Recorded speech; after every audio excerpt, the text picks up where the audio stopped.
They want to infiltrate the government, pass laws against religion and morality. That's totally false. I've been a humanist for 50 years and a member of the American Humanist Association for almost as long. And I've never heard, read, or known of any humanist wanting to control the government or pass laws against religion or morality. Just the opposite is true.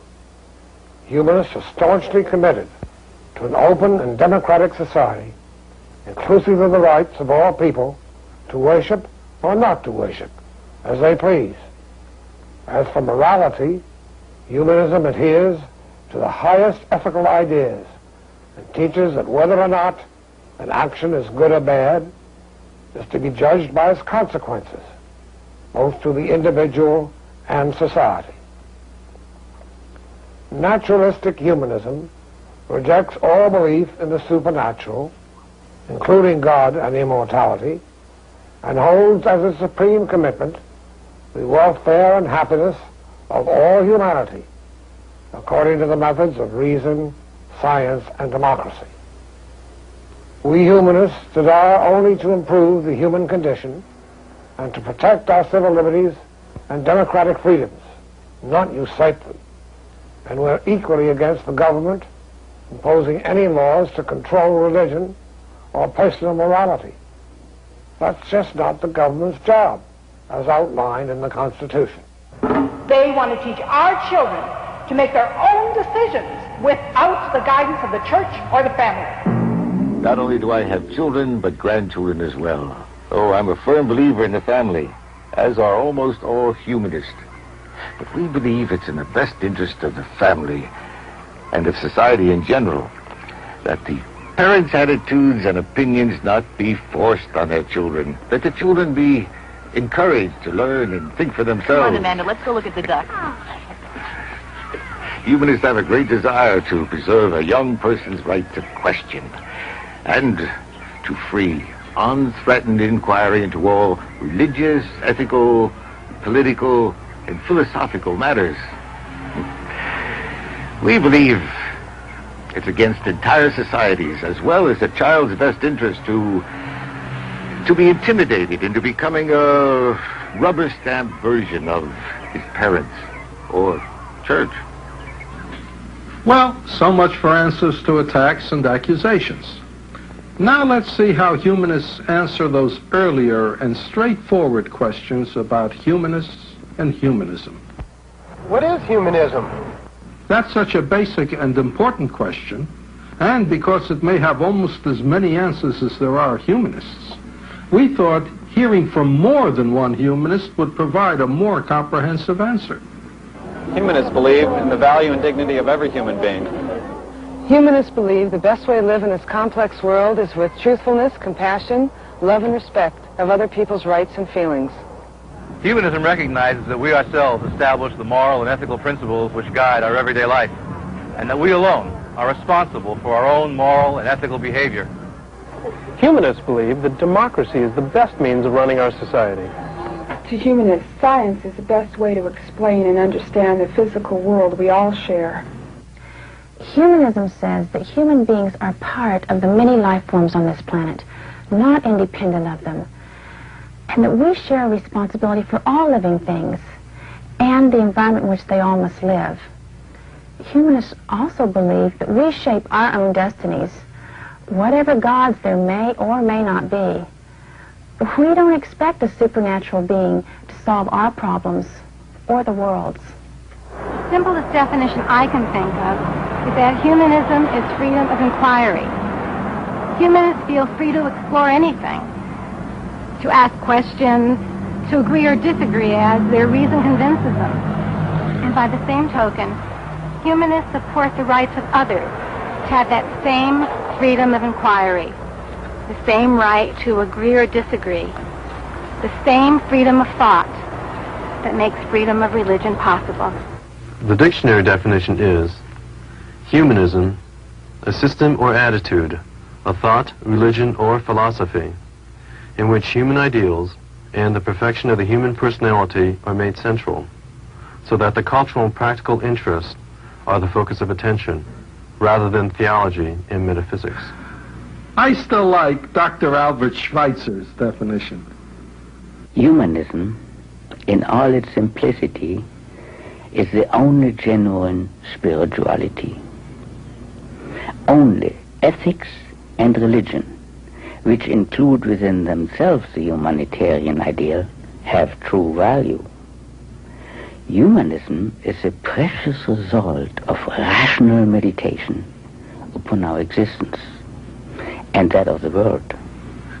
To which she'd like to add, humanism is a joyful, positive philosophy. It gives special attention to the wonders and the beauties of nature and to the creative development in the arts. It's all based on warmth, caring, and human responsibility. When did it start?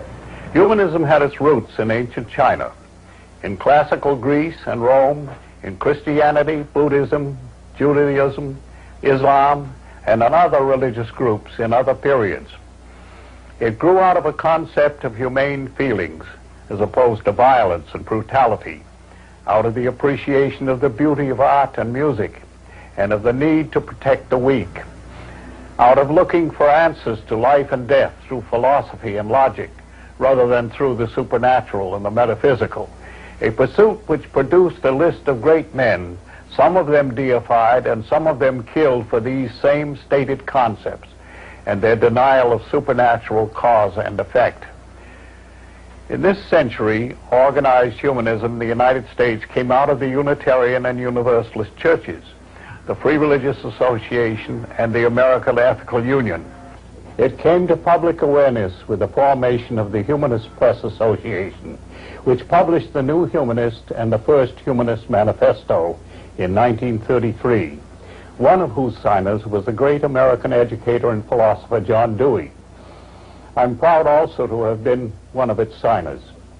In 1941, the Humanist Press Association became the American Humanist Association, and the title of its publication was changed to The Humanist, the name under which it still appears today. There are humanist organizations in 24 countries throughout the world.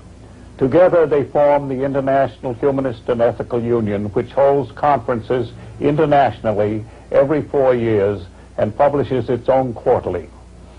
It is accredited and recognized in the United States, in the United Nations, and UNESCO.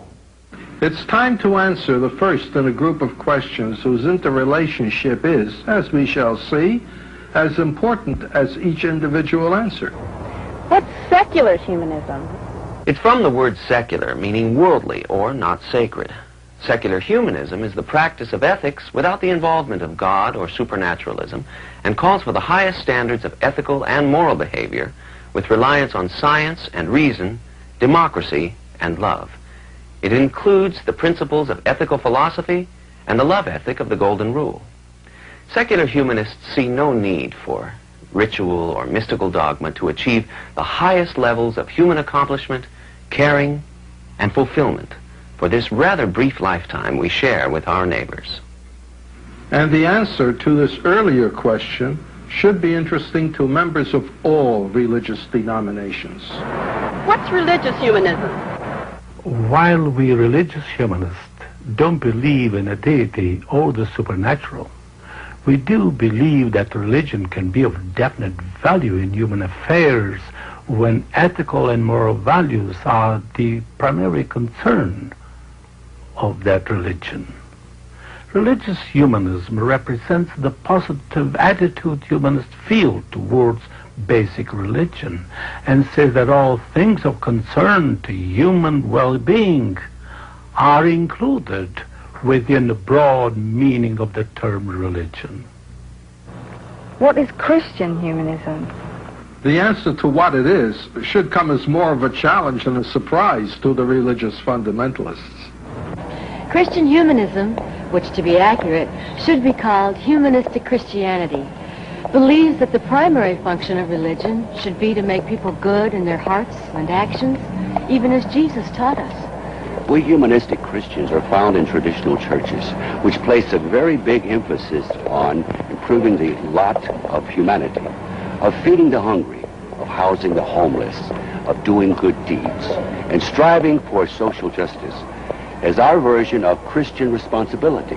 Unlike we humanistic Christians, there are many Christian fundamentalists who do not believe that salvation can ever be won through good deeds, but only through faith in Jesus. To me, and others like me, salvation then becomes a bigoted and self-serving pursuit. We humanistic Christians, while not renouncing God or Jesus or immortality, simply affirm that good works in this life are the best preparation far and beyond church dogma for what may or may not follow.